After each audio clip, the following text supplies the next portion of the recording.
Right breaking news చూస్తున్నాం. మహబూబాబాద్ జిల్లా Thorrur police station లో ఏసీపీ దాడులు నిర్వహించింది.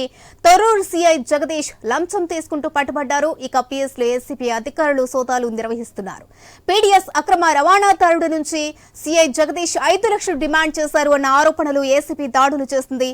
ఇక 2 లక్షలు తీసుకుంటూ ఉండగా ఏసీపీ అధికారులు రెడ్ హ్యాండెడ్ గా పట్టుకున్నారు.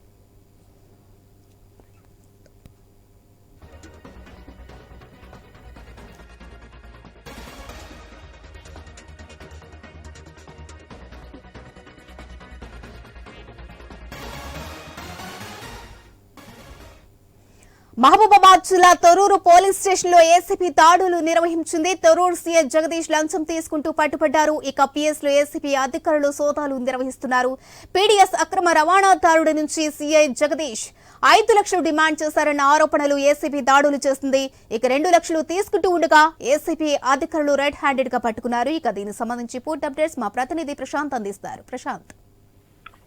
ఎస్ రజీనా, ఉమ్మడి వరంగల్ జిల్లాలో చట్టాన్ని పరిరక్షించాల్సిన పోలీసులే ఆ చట్టానికి వ్యతిరేకంగా అవినీతికి పాల్పడి ఒక మచ్చుతునకగా మారిన ఘటన ఈ రోజు మహబూబాబాద్ జిల్లా తొర్రూరు పోలీస్ స్టేషన్ లో సిఐ జగదీష్ విధులు నిర్వహిస్తున్నటువంటి వ్యక్తి అవినీతికి పాల్పడ్డట్లు ఆరోపణలు రావడంతో ఏసీబీకి సమాచారం అందుకుని వెంటనే బాధితుడు ఇచ్చిన ఫిర్యాదు మేరకు ఈ రోజు పెద్ద ఎత్తున సోదాలు నిర్వహించడంతో అయితే గతంలో ఆ పీడీఎస్ రైస్ లారీని పట్టుకున్న క్రమంలో 5 లక్షల రూపాయలు డిమాండ్ చేసినటువంటి సిఐ తొలతగా అడ్వాన్స్ గా 2 లక్షలు తీసుకుని అనంతరం మిగతా 3 లక్షలు ఇస్తేనే లారీని రిలీజ్ చేస్తా అంటూ కూడా డిమాండ్ చేయడంతో గత్యంతరం లేని పరిస్థితిలో బాధితుడు ఏసీబీ అధికారులను ఆశ్రయించాడు. దీంతో అయితే ఈ రోజు రెడ్ హ్యాండెడ్ గా పట్టుకోవడమే కాకుండా గతంలో తీసుకున్న 2 లక్షల రూపాయలకు సంబంధించినటువంటి ఆ ఆధారాలను కూడా సేకరించి అనంతరం ఏసీబీ అధికారులు ఎఫ్ఐఆర్ నమోదు చేసి కొంత మధ్యాహ్నం వరకు కూడా హైడ్రామాగా గోప్యత పాటించారు. ఎందుకంటే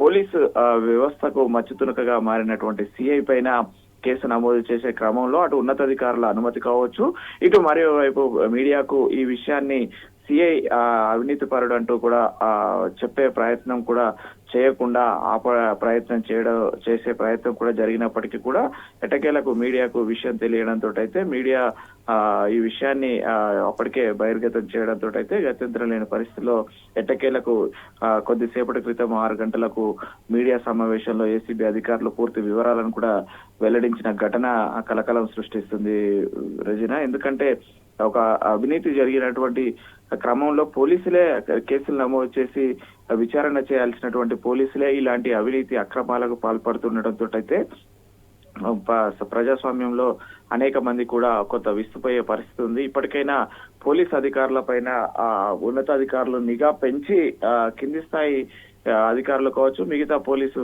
అధికారులు ఎవరైతే ఇలాంటి అవినీతి అక్రమాలకు పాల్పడుతున్నారో వారిపైన 24 గంటలు నిఘా, అటు ఇంటెలిజెన్స్ ఇటు ఎస్పీ ఎప్పటికప్పుడు నిఘా పెంచాలని కూడా కోరుతున్న పరిస్థితి అయితే ఉంది. Right, thank you Prashanth.